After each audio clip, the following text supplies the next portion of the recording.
স্বাধীনতার দাবিতে এবার উত্তাল বালুচিস্তান।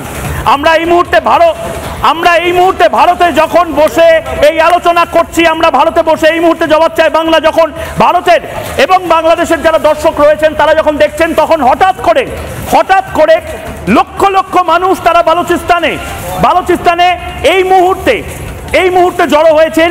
প্রাথমিকভাবে তাদের দাবি ছিল কারেন্ট আনতে হবে, কারণ কাল পরশু খুব ঘন ঘন লোডশেডিং হচ্ছে পাকিস্তানে। এবং আজ এই মুহূর্তে যে ছবি আপনারা দেখতে পাচ্ছেন, খান পাকিস্তান, এ দৃশ্য বড় মনোরম দৃশ্য।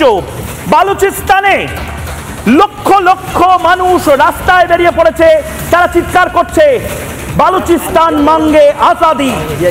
পাকিস্তান থেকে তারা বেরিয়ে যেতে চায়। স্বাধীনতার লড়াইয়ে ভারত বালুচিস্তানের সাথে আছে।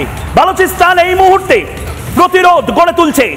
ভারতের প্রত্যেক নাগরিকের দেখা উচিত অদম্য লড়াই, যে লড়াই মুক্তিযোদ্ধারা 1971 সালে বাংলাদেশে লড়েছিল পাকিস্তানের বিরুদ্ধে। দ্বিতীয়বার আমরা দেখতে পাচ্ছি এই স্বাধীনতার লড়াই এই মুহূর্তে বালুচিস্তানের মুক্তিযোদ্ধাদের লাখো কোটি সালাম, লাখো কোটি প্রণাম।